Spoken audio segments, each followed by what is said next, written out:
সম্প্রতি সামাজিক যোগাযোগ মাধ্যমে একটি দাবি ছড়িয়ে পড়ে। এখানে বলা হয় ডক্টর মোহাম্মদ ইউনূস ইসরায়েলকে ১০০ কোটি টাকা সহায়তা দিয়েছে, যা ফিলিস্তিনের বিরুদ্ধে যুদ্ধ পরিচালনার জন্য ব্যবহার করা হয়েছে। আর আজ সেই ইউনূসই বাংলাদেশের সরকার প্রধান। তবে ফ্যাক্ট চেকিং সংস্থা রিউমার স্ক্যানার এই দাবিকে পুরোপুরি ভিত্তিহীন বলে উল্লেখ করেছে। রিউমার স্ক্যানারের তথ্য অনুযায়ী ডক্টর মোহাম্মদ ইউনূস ইসরায়েলকে কোনো ধরনের আর্থিক সহায়তা দেননি।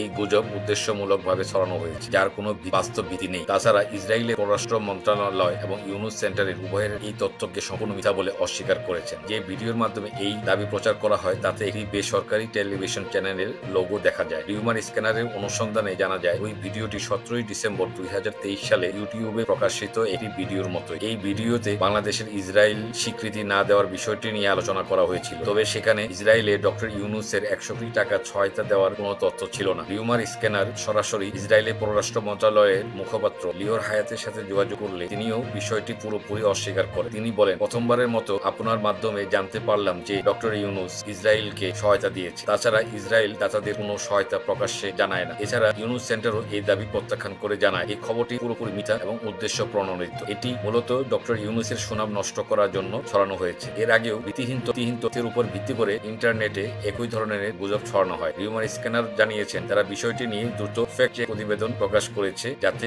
জনসাধারণ বিভ্রান্ত না হয়। বিশেষজ্ঞরা বলেছেন এই ধরনের গুজব ছড়ানো উদ্দেশ্য প্রণোদিত এবং জনগণের মাঝে ভুল তথ্য ছড়িয়ে দেওয়ার জন্য করা হয়। তাই যে কোনো তথ্য যাচাই না করে বিশ্বাস না করার পরামর্শ দিয়েছেন বিশেষজ্ঞরা।